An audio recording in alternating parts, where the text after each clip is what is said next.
He ran for Boyertown School District. We have Matt Hook here.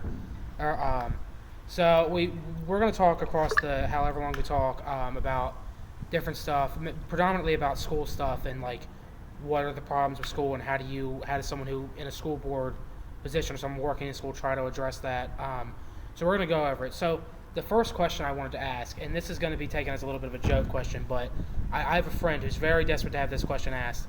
What is your thoughts on the hat and hood policy? Now, I know the argument is that you don't look presentable or they're not able to identify you. Would you ever, if you were in the position of a principal or school board member, would you ever try to change that? Do you think it's a stupid rule, or what's your thoughts on that? Um, well, what was the rule in your high school? So the rule I is should at ask. the Springford High School is you're not allowed to wear hats and hoods because the argument is they can't identify you. Is They that think right? you're a stranger, even though to me I think it's totally bogus. I mean I could see Yeah. the appearance thing, but I just think it's stupid in my eyes. I probably wouldn't fight hard against that if that was the rule that was in place. I understand the reasons for it, but I mean, I also have, obviously worked in other settings, so if it's a different setting, if it's a smaller setting, if it's a different population, like in some cases you have to pick your battles, and having a hood up is not always the most important thing Yeah. to address with some kids at certain points in their lives. So Yeah. I try to be, sensitive to stuff like that. Now my stance is on In it. a huge public high school, I'd say, yeah, probably better to have that rule across the board. Yeah. Now my stance is on it. There's many things to the dress code that irritates me, and this is going to get controversial. Girls can wear crop tops and stuff, and certain religions can wear certain shirts, but there's just so many Well, things. you wouldn't like the Catholic school that I had to go to. Yeah, well, that's We understandable. had to wear a tie and a sweater, Yeah. and I would get in trouble because I would leave my shirt untucked, and that Oh, would wow. be a huge crime in a Catholic Yeah. school. Well, yeah. I mean, it's the sort of it doesn't bother me particularly. There's some kids that it bother. I just think there's worse things going on in the school, like from kids bringing drugs in the bathrooms and stuff that should be being addressed before someone wearing a hood. Yeah, I think that there are high. I agree with. I think it's a good rule to maybe have with a large population, but like if I'm a disciplinarian or I'm the one that's in charge of deciding how to intervene and spend a lot of man hours and resources, I'm not going to devote nearly as much attention to that as making sure that kids have the right resources in place, making sure that there are the right expectations in place for some of the higher priority kinds of behaviors. I mean, going and like, getting in fights in the hallways and selling drugs, and Yeah. those are the things that, To be top on the list. yeah, I mean, if that's something that's happening a lot in your school, that needs to be the focus of the attention of the administration. Now, the other question, this is a more, I guess, more literal issue, even though the hood thing I would actually agree with that on. But this is an issue that's being talked about. So, there's a lot of problems that are in schools these days. You have the teacher shortage because teachers aren't going to be paid enough. You have more and more kids each year not graduating. You have kids not reading at grade level. There's a lack of discipline, lack of mental health awareness. There's just a number of problems. And some issues, there's funding problems. You ran for Boyertown School District. Mm-hmm. I didn't go there, so I'm not really familiar with it. If there was two problems, if you were on a school board, what would be the top two? If you had won the race last Tuesday, what would have been the top two things let's load down to one. What would have been your top priority to make people aware of and stuff on the school board? That's a good question. I mean, the way you frame the question, I think, is good. I think you brought up most of the most important issues that are facing schools right now. Mental health awareness is high on my list, as you know. It's Yes. one of the things that I really advocate for. I don't think that anybody can learn until they have, until they have their needs met, the basic needs. But also, I mean, we talked about this before too, like Yeah. having certain expectations Yeah. and being firm with those expectations Well, that's is what I really call discipline. it's discipline, but discipline with dignity is one of the terms that's thrown around in the Yes. special ed world. And I think discipline with dignity is something that has to include accounting for mental health. And I think part of the problem right now, and you see with these people like Moms for Liberty, there's just not a lot, like the level of public awareness is not where it needs to be. It needs to, I mean, a lot of this stuff is misunderstood, but then it's also a lot of the times being misportrayed and misrepresented. So that would be probably my highest priority. But the reason that's my highest priority is because academics and getting kids what they need within a school building is truly, I mean, if everybody walked into a school building and didn't need any mental health services, or there was no such problem, then of course academics would be my number one. Yeah, well, to talk about the mental health thing, something that I have proposed. So, in Springford, my high school, a lot of high schools are like this. When it talks to mental health, a lot of teachers are having to be counselors and therapists too. They're not just they're having to, like, if the kid's dealing with stuff at home or if the kid has trauma, they're having to try to help that kid. Most times when kids go to see counselors at school, like in my grade, there were 652 kids. There was only 2 counselors. Mm-hmm. A lot of times you go to see Yeah. the counselor's in a meeting, Yep. or they're planning for something or something along those lines. I think that's way too under. I think that's a huge problem. Yep, you're right. I think there should be at least 7 or 8 counselors when you have grades that are that big. Like, I just think that's a huge And- problem. I don't mean to make it political, and really for me it isn't. But the one good thing that the Democratic governor has done recently is improved the budget for mental health services in public schools in our That's very state. good. He's bumped that up by a lot. Even still, it's not enough. But but if you look at it as an even larger problem, it's a federal issue. And you're right. It's far from enough. I mean, if we had enough mental health services in schools, and when kids, I mean, I'm not saying every kid needs to be in an emotional support class. Yeah. If you have those supports firmly in place with the right counselors, enough counselors, and you have a good emotional support program, a good special ed program, we're not talking about fights in the hallways all the time, and we're not talking about kids that are barely able to skate by with their grades. We're talking about kids doing better and better every year on all their standardized tests, kids doing better and better in their life in terms of how happy they are. Yeah. That's what it should look like. And I know I wouldn't be just saying that if I didn't know it from experience. Yeah. I mean, we live that reality every day in the school that I work at. So, and when we can't help somebody, I mean, we know why. It's because there wasn't enough help to begin with. Sorry, I know I don't mean to rant and rave, but No, that's the whole point. That get your point yeah, out. I mean, it's hard to. It's hard not to get passionate about it because, when we know that we're helping, we see all those other pieces start to fall into place for people. Now, the thing that I wanted to bring up, I just want to comment on this. No matter who the governor is, Democrat or Republican, any governor that is willing to spend more money on education in general, I can praise that, because if you look at states where they spend less money on education, they have lower graduation rates and stuff. Less kids graduate, they do worse. Yeah. States that spend more, they have higher. Like New Jersey, after Joe Clark, they spend a lot more. They're one of the top in the not. I don't know if they're the top, but that state in the country is one of the in the top 10 of schools. The more you spend on school, it's like the more you invest in something, the more likely that you are to have success with it.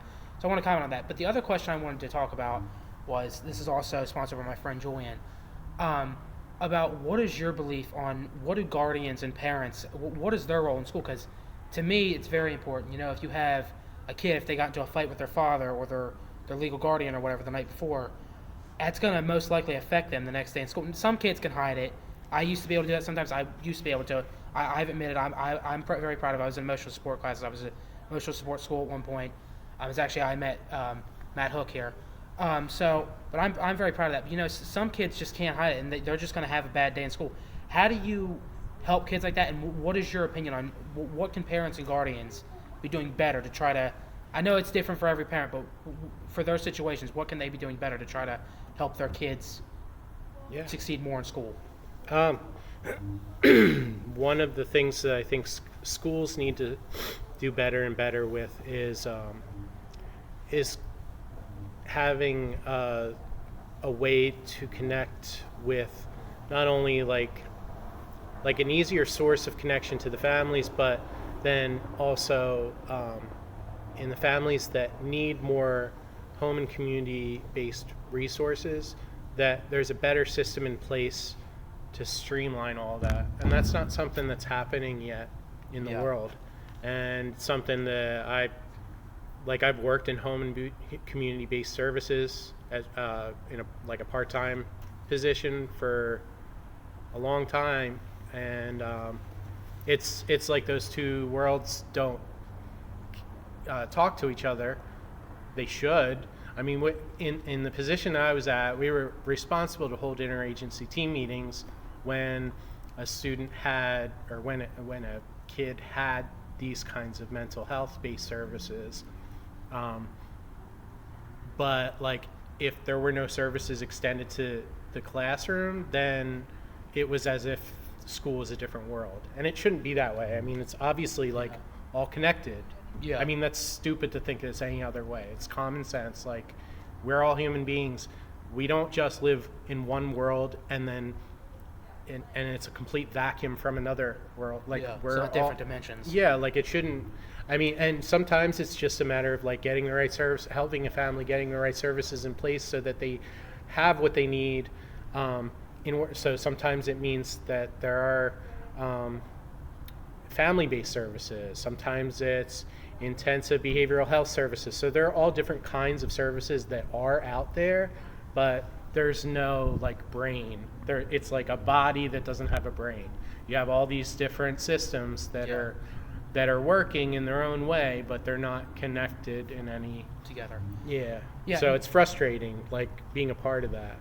Yeah, now the other thing I wanted to bring up, because this ties into the mental health awareness too, is discipline and expectations in schools and rules.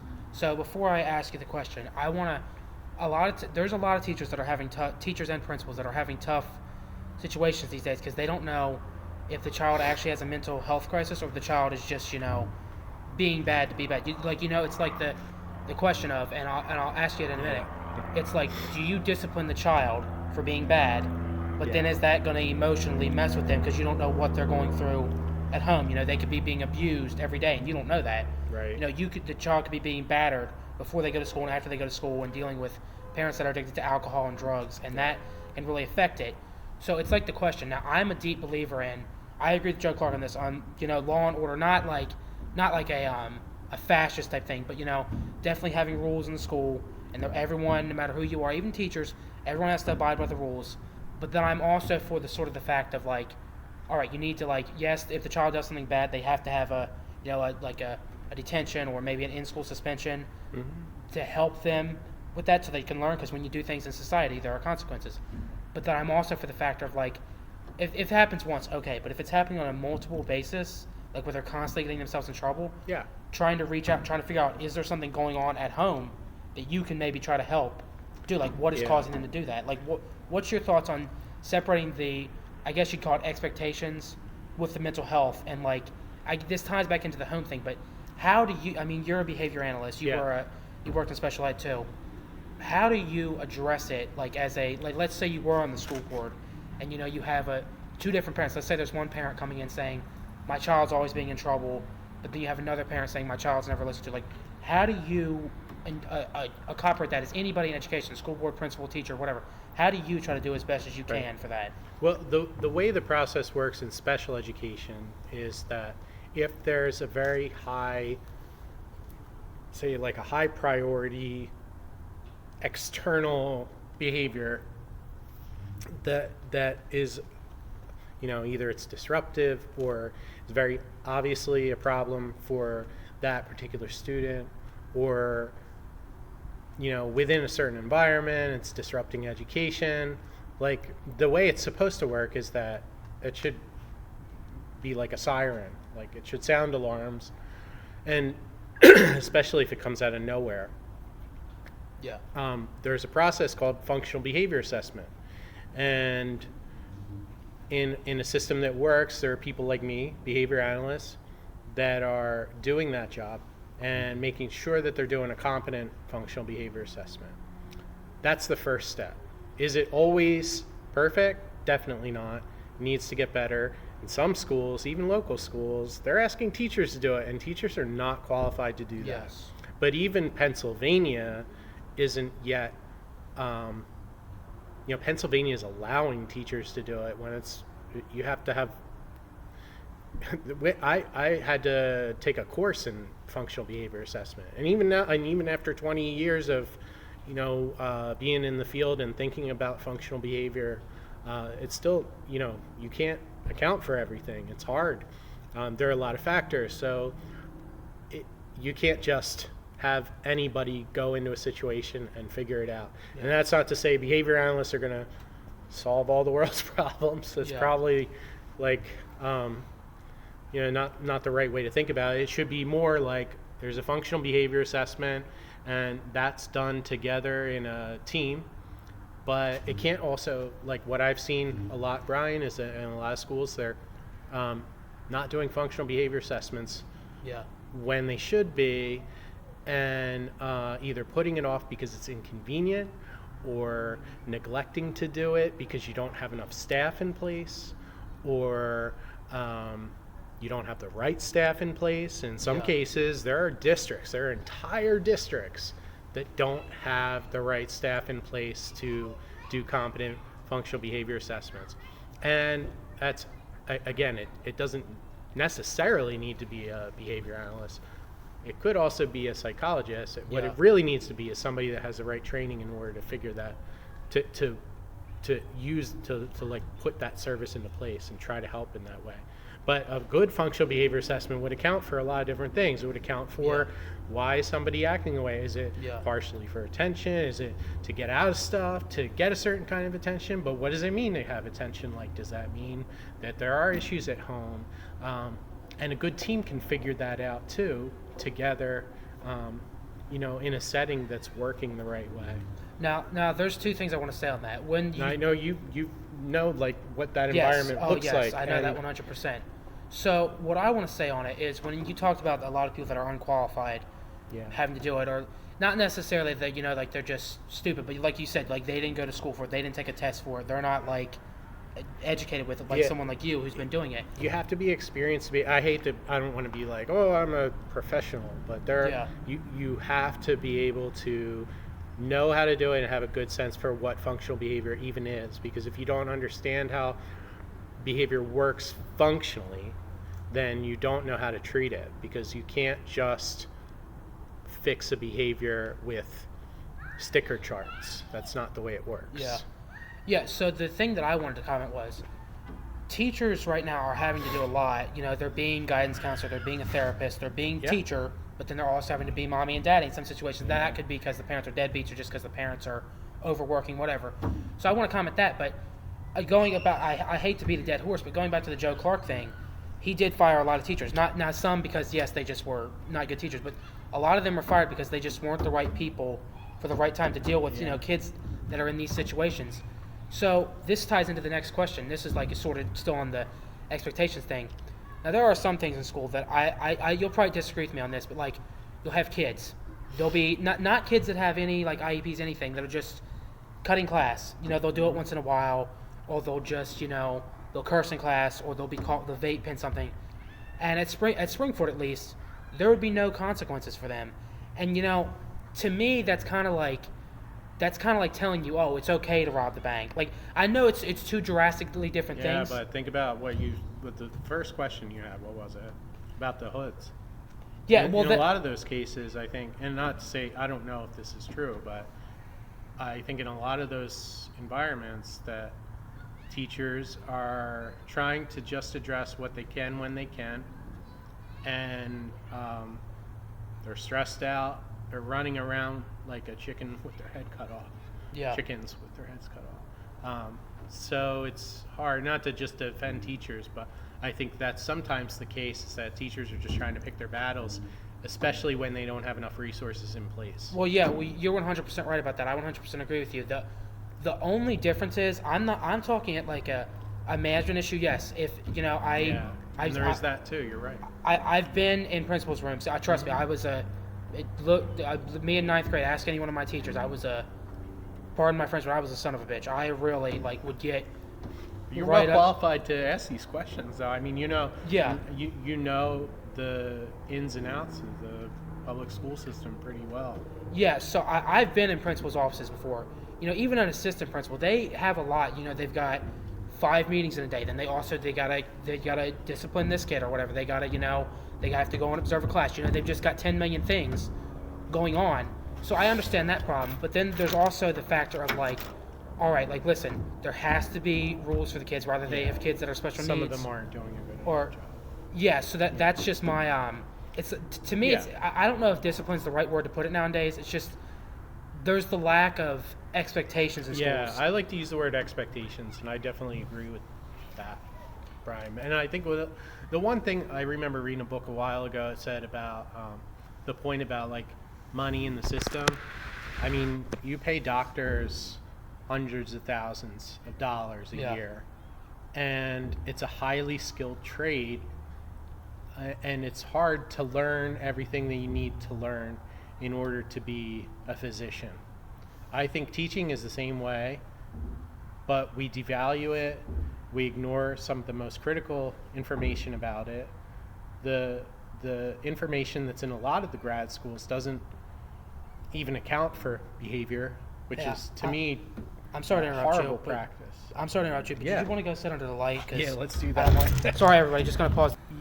The more the fields that are paid the best are the ones that people that the best and brightest go to, and that's not to say that the teachers are not the best and brightest, but I think what ends up happening is that we get a worse education, we get worse training, we get worse everything because there's no money in it. So we're devalued, and then what happens to us is that we get blamed when when we don't have the right supports in place, even by ourselves. We have administrators blaming teachers, administrators that are teachers. So some of us are even brainwashed. The system is screwed up from the top down, Yeah. and it starts at the graduate level. It starts in the colleges. I mean, yeah, don't get me started. You asked me about my degree and what Yeah. I studied and how much of it actually related in my Master's of Education program. I think 3 classes. I always tell people this. I spent thousands and thousands, tens of thousands of dollars on it to get that piece of paper. 3 of those courses, literally, I think were helpful for me. And the most education I got was learning by failing over and over again in the first 3 years working in an alternative program. And lucky for me, I had that experience and I was able to get through it. That's not the way it's supposed to be. It should be better. It should be different. But I don't know. Yeah, you could really. I don't want to bore your audience, Yeah. but there are a lot of problems in the field of education. Yes. So I actually agree with you 100% with that. It's from all there's a lot of people that see it from all levels, from an instructional assistant standpoint to a teacher to a counselor to a principal to someone all the way up to superintendent. There's a lot of what I've noticed. And it's not like this in every country. Yes. There are other countries that do education very better, differently. yeah. Much better, very differently, have completely different philosophies, completely different pay scales. I saw something the other day. It was this random island country that, the second highest office, what's the way to say? I'm sorry, my brain's not working now. It's the end of the day. they fund education. It's like the second most funded office or system department, Yeah. and they're one of the best systems in the world. Yeah. Well, who would have thought? You fund something, it gets better. Yeah. It Well, that's what I almost said always- earlier. Yeah. And it's not like you don't need to you can't just like throw money at a problem and fix it, but there's a strong correlation between money and improvement. Yeah. Now back to what you said about there's a thing. I mean, everyone knows this. I'm wanting to be a history teacher of some sort. So from the notice of the students' perspective and talking to my guardians and stuff, there's a lot of miscommunications in schools. Now, when I say miscommunications, there's just a lot of not just on the teacher to parent level, but then you also have there's teachers that don't even know what's there's IEP teachers that aren't even being made aware. Like, this is not an every school thing, but there are cases where there's IEP teachers that are not even being made aware of changes that are being done to the IEP. Yeah. And to me, that I think is a huge problem. Now, the other Call me out in front of your audience. No. You're great. So what I wanted to go back to is, now this is something one of the main reasons why I started this channel. It was mainly for fun, but I don't know if you remember back in May and June, I was dabbling with considering running for school board myself. I'd be in the same position as you. I'd probably be I'd get one vote myself. Yeah. But I was sitting thinking, I was running for school board because I wanted to list the problems. I was fresh out of high school. I felt like I could really do that. But what the main goal was to really just send a message of common sense, maybe bring some discipline back, but then make mental health more awareness. I didn't think I was going to win because I dabbled with running as a third party, but then I also dabbled as running as a write-in. I actually wanted to run with no party, but I don't know if it's a district or the county, but they don't allow you to do that. The primary process doesn't make sense in Pennsylvania, and they're probably going to change it, but yeah, you have to pick a side. Yeah, that was why I was independent up until this primary, where I had to declare and I had to choose a side. So yeah, so what my main goal was to make things aware. I was going to say things like, listen, this is something that I think that me and you are on two opposite ends of. Before I say this, I came from a family of people that worked in unions. I'm very much pro-union. I think unions help a lot of people. Oh, yeah. But when the teachers union has total control of the school board members and the principals and stuff, that to me right there, I feel like the Moms for Liberty does make a good point there. I mean, not the ones that are going out and saying, these teachers are, lock them up. But I think that is definitely a good point, that the teachers union has a lot more say than what the thing is. But the main premise of the question that I'm getting ready to ask is, why if you work at a fast food place, you don't do your job good, or you call out whatever, you get fired. Yeah. At a factory, you get fired. Any job. Why is it that public education, I know that they have contracts and tenure and unions, why is public education, I mean, I'm not saying teachers should be fired left and right, but there are some people that should not be working in education.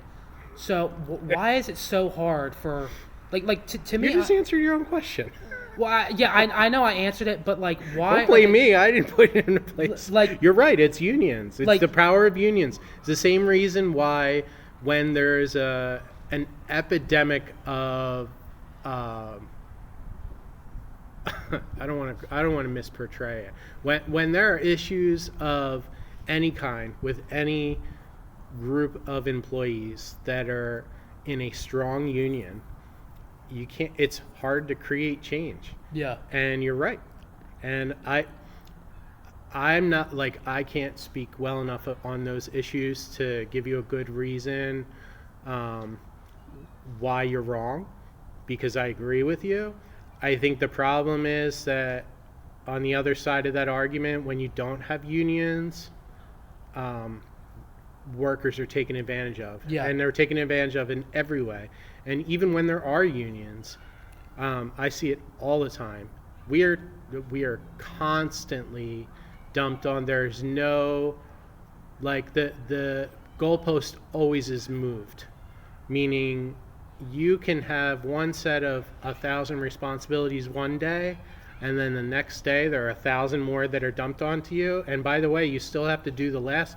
I mean, that just means you have 2,000 now. Yeah. But there's no rule that says. So, in other words, yes, you're right, and unions are problematic, but how do you fix that? I don't know. That's an answer for somebody else that's better versed in this stuff than I am. I know that unions serve an important role, though. I'm in a union. I think it presented a quandary for me. If I had won, what I would do when it came to contracts, because obviously, I have opinions. I want to make sure that teachers are getting the pay that they deserve, but in the role of a school board, I have to honestly consider whether or not I'm going to need to abstain from that kind of a vote, because I agree it shouldn't just be like if you stock a school board with union members, that's problematic. I mean, come on. Well, Yeah. well, what I want to say on it is, I've been told that I'm anti-union before. Trust me, I'm not. My grandmother, she worked in a union for years. She was a CNA. It's a much different thing, but she was in a union. But she was always very much like the union is there to make sure that they're giving you the benefits they offered you when they hired you, giving the benefits that they're legally there, making sure they're paying you, making sure they're not like pushing you around. I think that they probably need to be better regulated. Yeah. And there probably needs to be practices that aren't allowed when it comes to unions, but I don't know. Yeah, so That's outside of my jurisdiction. yeah, I know that. Yeah, my comment on that is, I just think this is anywhere. This isn't just schools. This could be anything. When a union has total control, like when the principal's a member of the union, when all 9 school board members or 10, whatever. Yeah. I think that's a serious issue. Like it's sort of like, I don't know how to explain it. That's like sort of like if you're anti-fracking, but then you have a bunch of frackers running the anti-fracking company. Yeah. Like I don't know if that's a good comparison or not, but I hear what you're saying. Yeah, it's a problem. It would be like, you're stacking the deck against other interests, and they will. I mean, when I was running, a lot of the people on both sides say it's important to have a school board that is varied and represents a lot of different people from a lot of different backgrounds. One of the issues that I had with the Boyertown School Board, and I still have, is that they are not representing the community. I was an educator and proudly running as an educator and a parent. I think there's only one board member right now in Boyertown that is a parent of a child that's in a Boyertown public school. That's problematic to me. That's more problematic to me than the union's problem. It's more problematic to me that there's not a single educator on that board. It's more problematic to me that 0 of those people on that board even understand what's going half on. of the stuff that's being presented Yeah. in front of them week after week, and ask the same stupid questions over and over and over again because they didn't do enough homework. It's a disgrace. Well, That to me is, I mean, yes, there are those problems, and that's a good question. I don't blame you for asking it. There are higher priority issues right now in school boards. One of them being, fascists are going all over the country, trying to stock them with people banning books. Yeah, well, that I'm gonna get to. We'll get to that in a bit. The thing I wanted to bring up was you actually brought it up, Keith. So I can understand if it's someone who has a child that's in the school district, or if it's a certified teacher, or if it's even a student who is fresh out of high school. I understand that, but you have kind of like what you said. There's these people that have been out of school for 30 years. Their kids don't go to the school anymore. Their kids maybe went to the school years ago. They don't have teaching certifications, and they're the ones being in charge of the district. I agree with you 100% on that. That's a huge issue. That, like in Springfield, I think only one of them actually has a student in the district still. Actually has kids, 1 or 2, and there's only I think 3 of them are certified teachers. But there's no it's an requirement. it's an elected position. I mean, you can elect 10 minors to be on a school board. Yeah. It's if that's who's elected, that's elected. Yeah. And that speaks to, whoever's voting. And that's why it's important to vote. It's hard to it's hard to regulate that kind of thing. Well, especially in a democracy. But yeah, it sucks. Makes me embarrassed to live in that area, to be honest, because how you year after year after year elect people that don't even know anything about education to be in the highest ranking most most important political position locally. It's just, it doesn't make any sense. It drives me crazy as somebody that's gone to school and done everything I can to learn to get better at education. I do okay.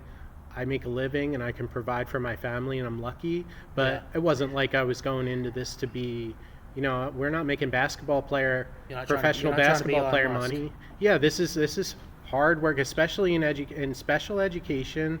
You're troubleshooting some pretty tough problems. I've had chairs thrown at me, I've been nearly sent to a hospital. I was probably one of the only persons in 1 year that worked in a wing of a residential program that didn't go to the hospital. And I still don't understand how how Yeah. I made it out. But that's not complaining. I'm just saying that you Yeah. pay your dues and you also learn what to do, because that's what it means to be a professional in that field.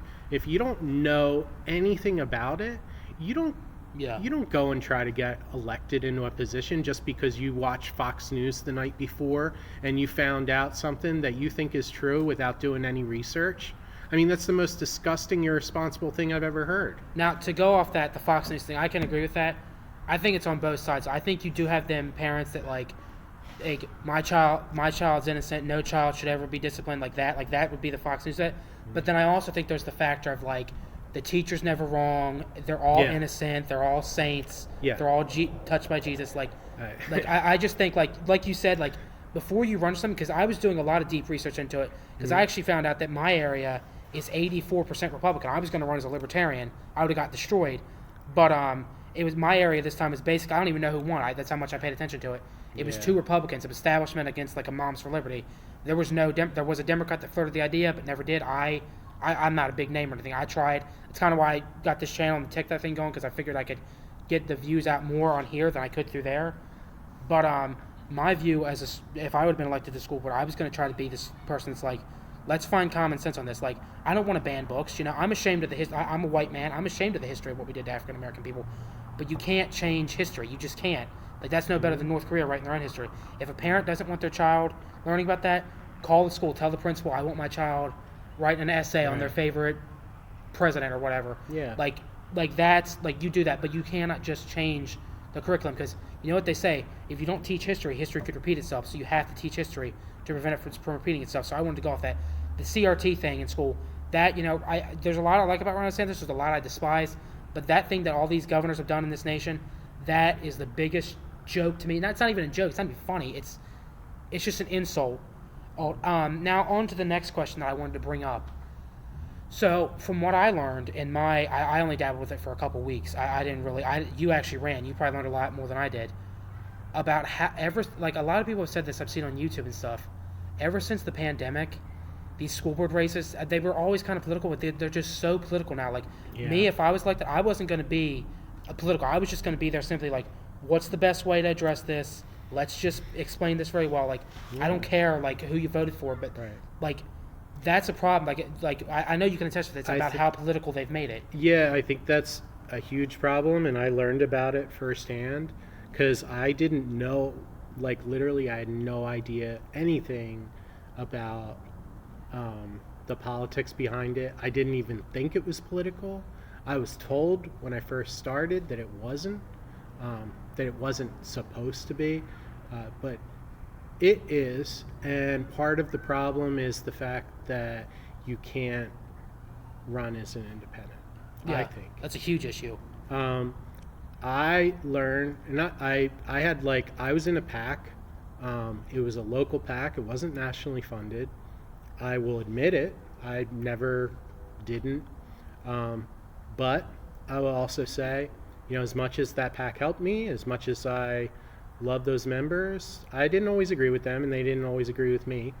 And it made for some pretty uncomfortable situations for me. And I have thoughts and ideas of my own and how I wanted to do certain things, and I wasn't always right. But I don't think that classifying people into two major categories and expecting that, like the same problem with any two-party system for any, at the federal level, it's, obviously it's the same thing. There can be a third party, but the two-party system really doesn't represent many people at all. Yeah. Because it is each side becomes like its own cult of personality, and if you don't fall in line with the major, like I have a lot of things that I believe are true, and they may be right or left. Most of them are completely incidental to any political philosophy, and I'm just learning about it now. And like, oh wow, that means I'm right wing in some ways, but I had no idea. My point also is, I did not want to be a politician because I work in schools, so I wasn't really, my opinion too about teachers. You know, I am a teacher. Like, I'm a certified teacher. I did it for years. I still consider myself a teacher, even though I'm in a different role now.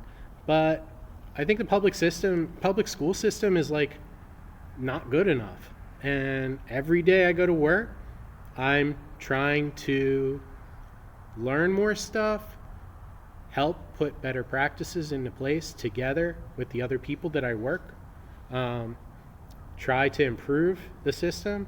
And like, I'm proud to say that I work in a school that's getting better, and we help kids. I don't think that we always help everybody, but as far as public schools go, there aren't that many that can do the stuff that we do, and I don't think it's because necessarily like Well, you're a has to do with smaller me environment, or too. any one person. But yes, we're a small school environment, and we also have more liberty to run the school in a way that works, and that helps it. Because of, I don't know, I'm kind of rambling, I know, but because the way that the system works, it doesn't lend itself to change. There are a lot of different politicians on both sides that really don't represent enough people. It's too polarized, lots of problems. Now, the other thing that I wanted to bring up with you, this is probably, there's two more school questions. I just want to you don't have to comment on this if you don't want to. This is going back to the principal thing. I just want to make a comment. I said this on another video. A lot of people feel like, there's a lot of principals that feel this, including people that aren't principals. They feel like everyone but the principals control the building. You know, you have the school board that's very out of touch. They're calling all these shots. Yeah. You have the teachers union, you have the teachers, you have the students in many cases, but Yeah. at the end of the day, the building principal is like the one that has the least. A lot of cooks in the kitchen. Yeah, that's just, I just wanted to say that. It's a team. Well, the approach is collaborative. I haven't worked in a lot of bigger public schools, so my experience is sort of limited to what I do where I'm at. So I can't speak for like larger schools, but I do like the team-based approach.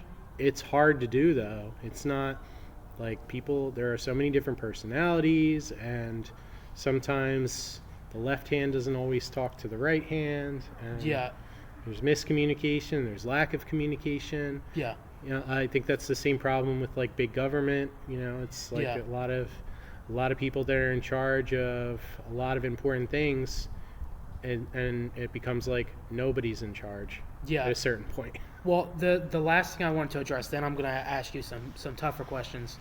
So so when it comes to the principal thing, me, in my opinion, I have a time limit though. okay, this will be the last question. No, doesn't have to be the last question, Brian, but I'll have to go probably in about 20 minutes. All right, yeah, that's fine. And the last school question related should be, or what it is. I feel that if someone is a man, like you have managers and stuff, supervisors. I feel like if a principal, if they feel that a teacher is not doing their job properly, they should be able to terminate them. Now, I'm not saying because Yeah. you didn't buy me a Christmas gift the one year, not nothing like that. But like if they legit feel they're not doing their job, they should have the right to that. No union or anybody else contract should be able to tell them that you can't do this. They're the boss. Yeah. They can that's. I just wanted to say that in this video. Now, when it comes to other things, you were talking about third parties and stuff. So the thing that's trending in the news is RFK Jr., who's polling very close. In some polls, he's beating Trump and Biden. There could be a real historic election. I don't know if he'd win, but there's such a hankering for schools tie in with this for just a total rehaul, but then that's that total rehaul that unites us. If you look at the past two presidents, Biden was elected on trying to unite Americans, even though he hasn't, and Trump was elected on being this let's change the system, let's drain the swamp. A lot of people want that system drained, but they also want people to be united and find what unites us and divides us. On a school board, they could really do that. It's the local level you could start. But my question is, what is your thoughts? I mean, you might not feel comfortable asking this, but what's your thoughts on RFK Jr. and what impact he could have, or any other third party that could have on this election, especially with Trump and Biden, who have historically low approval ratings? I mean, speaking from the educational perspective, I think it's I don't know how he feels about education, but I think any third party candidate can be good for the government, especially when it's a government that's very divided. And I think that right now we're in a time in the country where we need more moderacy Yeah. and we need more dialogue. And there are a lot of people that are very angry with each other right now, and I understand why. I think Biden should have been that person, and I wish he was. And I don't think that he was. And I think that was sort of the promise that was Made. and it wasn't what happened. And I feel the same yeah, way no, about I Trump. like RFK Jr. I mean, I might vote for him. So Yeah, well, I like what you said. I feel the same way about Trump. I felt that Trump was supposed to be this person that was going to shake things up, but really, he just rearranged the swamp for him and his family to yeah, benefit he from it. made a new one. He didn't change anything. In fact, he kind of made things worse. But when it ties into the political factor, it's the debates at the end of the day, because Ross Perot, very progressive. Not many people know that. A lot of people think he was very conservative. Yeah. He's a very progressive candidate. Looking back, he was right about a lot of stuff. Yeah, NAFTA. Right shit. about a lot of stuff in education too. Yeah, he got on the debate stage. He was leading, destroying Bush and Clinton. And people He- laughed at him. Yeah, he was leading. He drops out randomly. Re-enters, gets 20%, but a lot of people say had he stayed in, he'd have been Yeah. the president. But when it ties into the RFK Jr. thing, there's something that he's running on educational-wise that you might not like it, but I think it's awesome. He wants to get rid of the Federal Department of Education. Now, Oh, it yeah. it's I'm all for that. a lot of people think it sounds radical, but No, I he think wants to that's- put the local and occasionally state, but as much as local as you possibly can. The Department of Education has been a horrible failure, and that's the one thing that I would agree with a lot of people on the right on. It should be dissolved, and it should be up to locals. There should be room for growth. I think it's messed up our country. It's the reason that our jails are packed, in part. Not the only reason, but I think we've done like a disservice to our country for a very long time with a system that's not only failing, has been failing pretty much the entire time, steadily, consistently on the decline. I mean, we've never been good at education as a country, and we've only gotten worse. And if you Yeah. look at it historically and what's gone on, you'll see that there are lots of I feel like I'm Trump. There are lots of graphs, lots of smart people Yeah. I've talked to, but there's a lot of research out there that shows how we've failed and how our numbers have gone down over the years, and they never really gone back up. Yeah. So there's two more things I want to say. They're not questions.